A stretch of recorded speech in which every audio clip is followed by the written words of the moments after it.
Rob, it's good to see you after a bit of a gap with COVID. It's been a long time since we've seen you fight.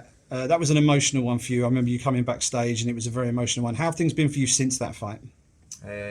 Pretty good. It seems like I took a wee turn in the road, and now it feels like I'm winning at life again. Can really, with the world and the pandemic, I suppose everybody's been doing. It's been pretty much a nightmare for every time. If you go in my fighting career and being active and getting to fight, it's been pretty shit. I've not been able to fight, not been able to earn money, which is pretty rough. But I managed, but I had a wee boy during the lockdown. It was 6 months old now, so there's a wee bit of light at the end of the tunnel for me, and it's worked out. It's worked out good, I would say. Pretty brilliant. Does that change your mindset? You know, you're a father now, going into a fight week. You're fighting for something other than just yourself. Does that make things different for you in any way? Pretty much. Fighting's a pretty selfish sport, and if you get to drag anybody else along for that ride, it's pretty shit for them as well.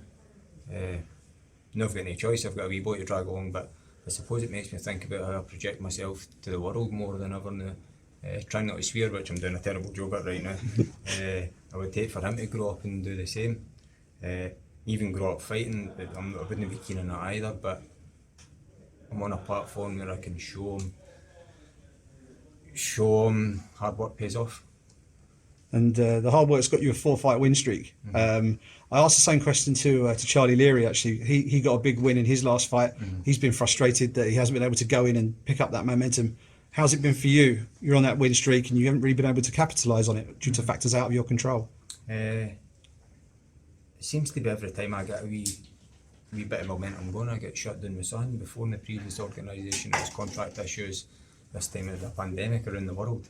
It's like I can't get momentum going, but it doesn't stop me winning for some reason. I still pull these out the bag and I can make the big wins.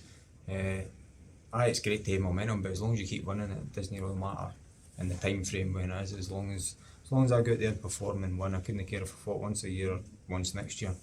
As long as I'm winning it, that's what I can control, and that's what I plan to do on Friday night. Yeah, and it's a classic England versus Scotland matchup against Andrew Fisher.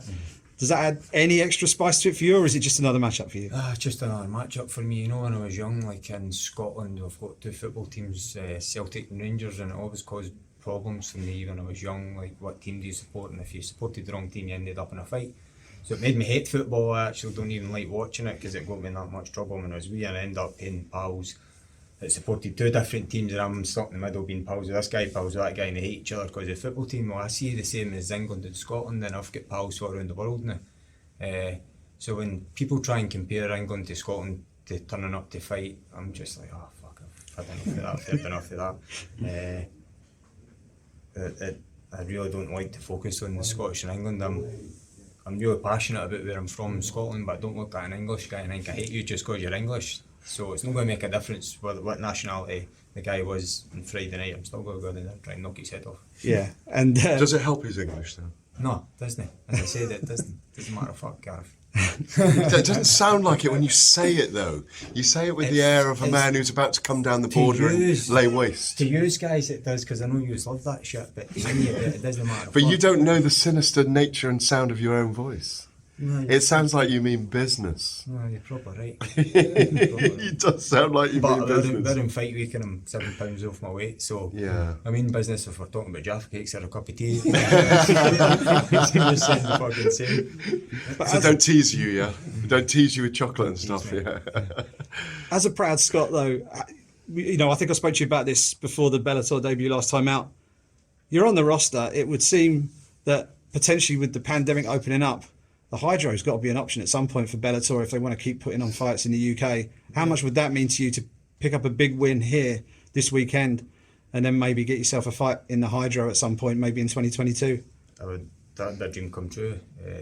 Every organisation I've fought on, I've seen to drag them to Scotland and put on a show in the Hydro. And the Scottish fans always welcome it with open arms. I love it. I walked up to Florida, Scotland to one of the shows the place erupted. It was one of the best nights of my life. I'd love to do that again for Bellator, but I don't know who's pulling the strings here again. I don't know if they see that passion for Scotland, or they see what would happen if they brought a show to Scotland, but I know they would fill that place, definitely. and I'm not entirely sure their schedule or what European schedules are doing, or whether they're coming back to Europe this year or early next year. I know they're going to Ireland again. But what they can do in Ireland, they can recreate in Scotland, and I'm one of the OGs of the game now, pretty much. I'm getting up there. I feel like I've been around forever, but I still feel fresh as a daisy. So I don't think there's a better person to lead that forefront and fly that flag in there than me. So they've got the perfect candidate on their hands, so they better hurry up because time's running out. Last one from me. Andrew Fisher's on a 4-fight win streak, same as yourself. A veteran of the game, same as yourself. Break this one down for us. How are you going to get it done on Friday night? I don't care, to be honest. I just fucking like punch the guy and knock him out. He marches forward. I don't think he's one of those guys you need to go looking for. And I'm sick of chasing country in that fucking cage. So if he stands there, I'm more willing to stand there and trade with him. So the best man win the night, and the first man to fall will be the first one to land that punch, I think. And I know I definitely had harder if you look at my past record and opponents and TKOs I've had. I think it only takes 1 or 2 shots from me and you're picking your teeth off the canvas. So I've not seen that for him in his fights. It'll be interesting to see. Interesting to see the look in his face when it happens. Perfect. Rob, a couple from me, if I could first. So, firstly, 6 sleeves, loving those to death. Cheers, mate.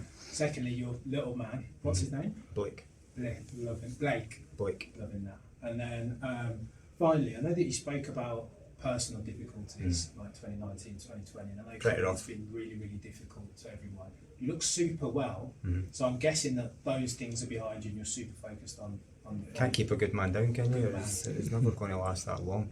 I just managed to pull myself out of it. Well, my friends did. And I just got back to being me. That's it. Back in the gym training.